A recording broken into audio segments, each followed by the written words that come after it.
নমস্কার বন্ধুরা, food lover চ্যানেলে সবাইকে স্বাগত জানাই। এর আগে আমি চিকেন মহারানি রেসিপি করে আপনাদেরকে দেখিয়েছি। আশা করি পনির মহারানির রেসিপিটিও আপনাদের কাছে খুবই পছন্দ হবে। কিভাবে বানিয়ে নেওয়া যায় সুস্বাদু নিরামিষ এই পনির মহারানি, সেটি আপনাদের কাছে এই ভিডিওটাতে শেয়ার করব।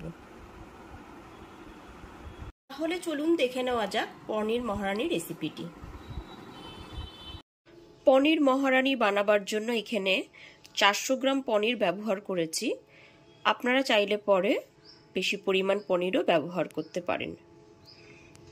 পনিরটাকে একটু বড় করে লম্বা সাইজের করে কেটে নিয়েছি, তবে চাইলে পরেই আপনারা আপনাদের পছন্দ মতো সাইজের টুকরো করে কেটে নিতে পারেন। এইবার পনিরের টুকরোগুলোতে দিয়ে দিলাম হাফ চা চামচের একটু বেশি পরিমাণ লবণ, দিয়ে দিলাম এক চা চামচের মতন কাশ্মীরি লঙ্কার গুঁড়ো, আর দিয়ে দেব 1 চা চামচের মতো গরম মশলা গুঁড়ো। এখানে সানরাইজ গরম মশলা গুঁড়োটাই ব্যবহার করেছি। আর দিয়ে দেব টক দই। সমস্ত পনিরগুলোকে আমি টক দই দিয়ে ভালো করে ম্যারিনেট করব। এখানে টক দইয়ের পরিমাণটা যতটা পরিমাণ পনির লাগবে ঠিক ততটা পরিমাণই টক দইটা ব্যবহার করব। সমস্ত পনিরের টুকরোগুলোকে ম্যারিনেশনের জন্য এখানে দিয়ে দিলাম 1 চা চামচ কাশ্মীরি লঙ্কার গুঁড়ো, 1 চা চামচ লবণ, 1 চা চামচ গরম মশলার গুঁড়ো আর টক দই। সমস্ত উপকরণগুলো দিয়ে ভালো করে ম্যারিনেট করব। পনিরের টুকরোগুলোকে ভালো করে ম্যারিনেট করে নেব।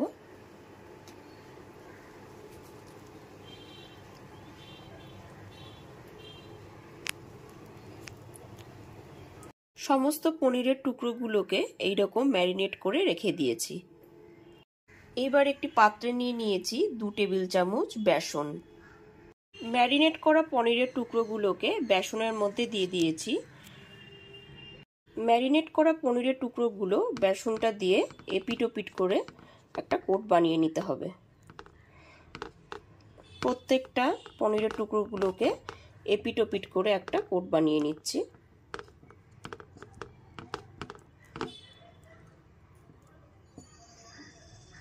প্রতিটা পনিরের টুকরোকেই কিন্তু এইরকম বেসনের মধ্যে দিয়ে একটা কোট বানিয়ে নিতে হবে।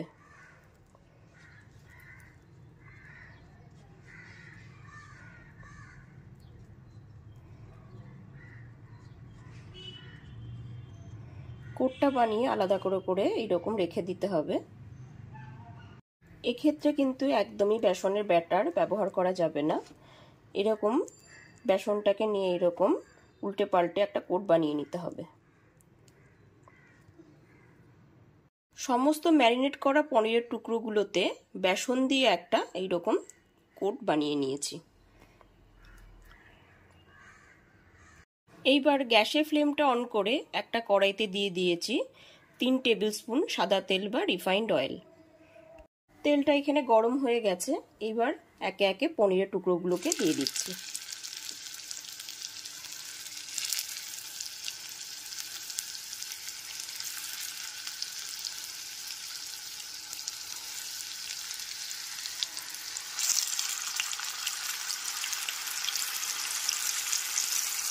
বেসন দিয়ে কোট করে রাখা পনিরের টুকরোগুলোকে দিয়ে দিলাম।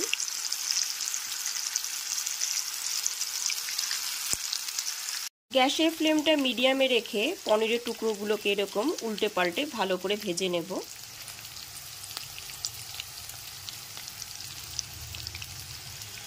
1 থেকে 1.5 মিনিট ধরে ভালো করে পনিরের টুকরোগুলোকে ভেজে নিতে হবে। পনিরের টুকরোগুলোকে লাল করে ভেজে একটা বাটিতে তুলে নিয়েছি। বাদবাকি সমস্ত পনিরের টুকরোগুলোকে ওই একই রকম ভাবে ভেজে তুলে নেব। সমস্ত পনিরের টুকরোগুলোকে একে একে ভেজে বাটিতে তুলে নিয়েছি। ভাজা মশলা তৈরি করার জন্য একটা কড়াইতে নিয়ে নিয়েছি 1 চা চামচ গোটা জিরে, 1 চা চামচ ধনে, 1 চা চামচ কসুরি মেথি আর 1 চা চামচ মৌরি। গ্যাসের ফ্লেমটা লোতে রেখে এইবার এগুলোকে ভেজে নেব।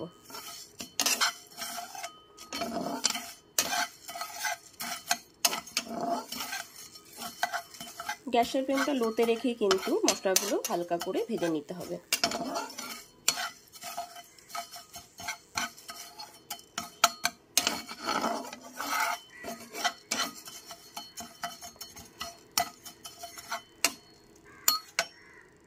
ভাজা মশলাটা ঠান্ডা করে মিক্সার গ্রাইন্ডারের একটি জারে গুঁড়ো করার জন্য নিয়ে নিলাম। ধনে, জিরে, মৌরি আর কসুরি মেথি দিয়ে যে একটা ভাজা মশলা তৈরি করেছিলাম তারই একটা গুঁড়ো তৈরি করে নিয়েছি মিক্সার জারে। গ্রেভিটা বানাবার জন্য মিক্সার জারে নিয়ে নিয়েছি একটা মিডিয়াম সাইজের টমেটো, 1 ইঞ্চ আদা আর 2টো কাঁচা লঙ্কা। ঝালটা আপনারা আপনাদের পছন্দ মতনই দেবেন। এখানে আমি 2টো কাঁচা লঙ্কাই ব্যবহার করেছি। পনিরের টুকরোগুলো ভাজা হয়ে গেলে পরে ওই একই তেলের মধ্যে দিয়ে দেব 1/2 চামচ সাদা জিরে আর অল্প একটু সামান্য পরিমাণ হিং।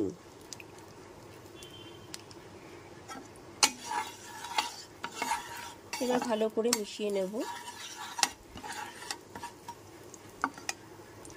হিংটা থেকে খুব সুন্দর একটা গন্ধ আসলে পরে এটার মধ্যে দিয়ে দেব টমেটো, কাঁচা লঙ্কা আর আদার পেস্টটা। টমেটো, কাঁচা লঙ্কার আদার পেস্টটা 1 থেকে 1.5 মিনিট ধরে গ্যাসের ফ্লেমটা মিডিয়ামে রেখে ভালো করে কষিয়ে নিতে হবে। 1 থেকে 1.5 মিনিট ধরে টমেটো পেস্টটা ভালো করে কষিয়ে নেবার পরে এর মধ্যে দিয়ে দেব 1 চামচ করে 2 টেবিল চামচ ভাজা মশলাটা।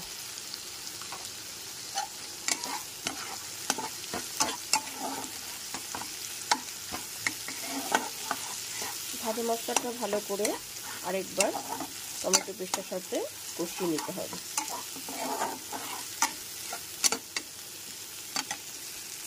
এইবার মিক্সার জারে নিয়ে নিয়েছি 1/2 কাপ মতো দুধ আর 15টা থেকে 20টা কাজু বাদাম।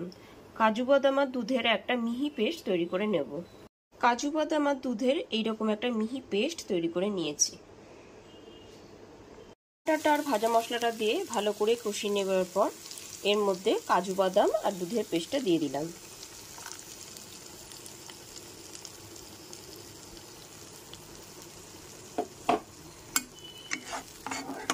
গ্যাসের ফ্লেমটা লোতে রেখে ভালো করে কষিয়ে নিতে হবে।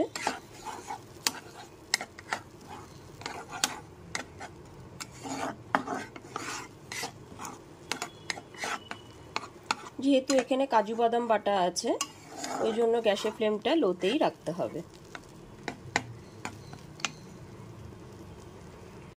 যেহেতু এখানে কাজু বাদাম বাটা আছে তাই গ্যাসের ফ্লেমটা লোতে রেখে 1 থেকে 1.5 মিনিট ধরে আবার ভালো করে কষিয়ে নিতে হবে।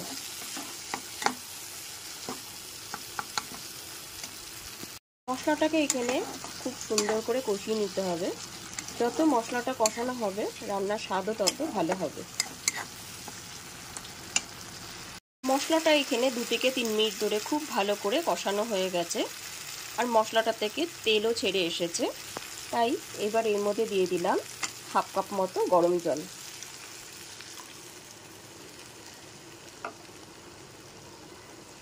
গরম জলটা দেওয়ার পরে দিয়ে দেব ভেজে রাখা পনিরের টুকরোগুলো। একে একে সমস্ত পনিরের টুকরোগুলোকে দিয়ে দেব। পনিরের টুকরোগুলো দেওয়ার পর গ্যাসের ফ্লেমটা মিডিয়ামে রেখে 1 থেকে 1.5 মিনিট ধরে ভালো করে গ্রেভিটা ভালো করে ফুটিয়ে নেব। 1 থেকে 1.5 মিনিট ধরে গ্রেভিটা ভালো করে ফুটিয়ে নেবার পর এর মধ্যে দিয়ে দেব 1/2 চামচ ভাজা মশলাটা। আবার ভাজা মশলাটা দিয়ে আরেকবার ভালো করে নেড়ে চেড়ে নেব। এরপর 1 থেকে 1.5 মিনিট রেখে দিয়ে গ্যাসের ফ্লেমটা অফ করে দেব। এইবার গ্যাসের ফ্লেমটা অফ করে দিয়েছি, তারপর 1 মিনিট স্ট্যান্ডিং টাইমে রেখে দিলাম। এইবার একদম রেডি হয়ে গেছে আমার পনির মহারানি রেসিপিটি। গরম গরম রুটি পরোটার সাথে এই পনির মহারানি রেসিপিটি খুবই সুস্বাদু লাগবে। রুটি, পরোটা, লাচ্ছা পরোটা, ফ্রাইড রাইসের সাথে খেতেও পনির মহারানি রেসিপিটি অসাধারণ লাগবে। তাহলে বন্ধুরা, আমার এই পনির মহারানি রেসিপিটি যদি আপনাদের কাছে ভালো লেগে থাকে তাহলে অবশ্যই এটি লাইক করবেন আর কমেন্ট করে জানাবেন আমার রেসিপিটি আপনাদের কাছে কেমন লাগলো। আর অবশ্যই আমার চ্যানেলটাকে সাবস্ক্রাইব করে দেবেন আর পাশে থাকা বেল আইকনটা প্রেস করে দেবেন। ধন্যবাদ।